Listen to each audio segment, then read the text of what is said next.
Ito po ang request nyo, panghandaang lasagna mula sa kawali. Napakasimple pong gawin. Unahin po muna nating lutuin itong ating lasagna noodles. Hindi ko po ginamit lahat ang laman nitong isang box, halos 3/4 lang po at madami na yon.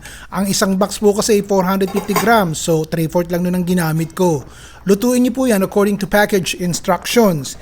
Ito po ay 14 minutes kong niluto bago ko po hinango at pinatulo yung tubig. Takpan niyo po habang niluluto niyo yung sauce. Yung red sauce naman po, ganire pagluluto konting mantika lang po ginamit ko, 2 kutsara lang po. Ground beef, ground pork, kahit ano po gamitin nyo. 225 grams lang po ito, lulutuin po natin yan ng husto. Para lang wag hindi magkaroon ng kahit kaunting giniling yung ating meat sauce. Ang mahalaga, may lasa po itong sarsang ginagawa natin. Kapag halos luto na po yung ating giniling, timplahan nyo na ha. O ito po, sariwang garlic o garlic powder kung ano po meron kayo.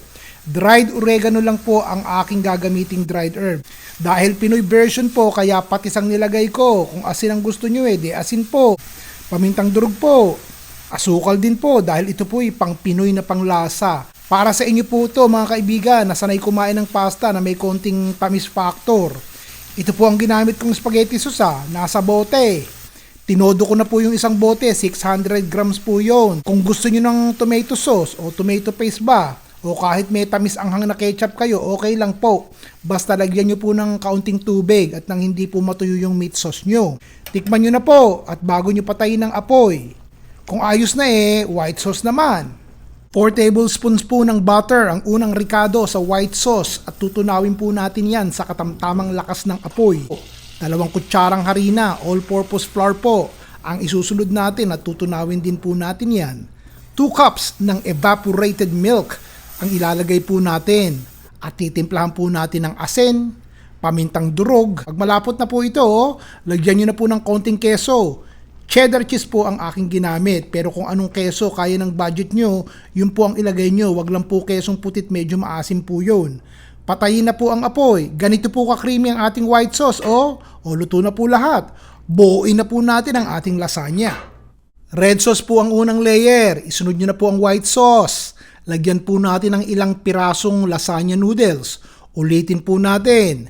Red sauce, white sauce, tapos ibahin nyo po ang paling ng lasagna noodles opposite ng unang layer para paghiwa nyo po yung buong buo.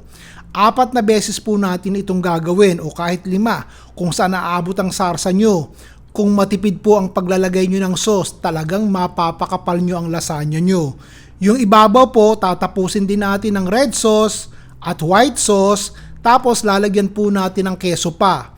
Bukod po sa grated cheddar cheese, pinatungan ko din po ng grated mozzarella cheese at nilagyan ko po ng konting dried oregano, konting asin, konting paminta. Tsaka ko po bubuksan ng apoy sa medium heat. Lulutuin po natin ng 3 minuto. O ito na po ang itsura.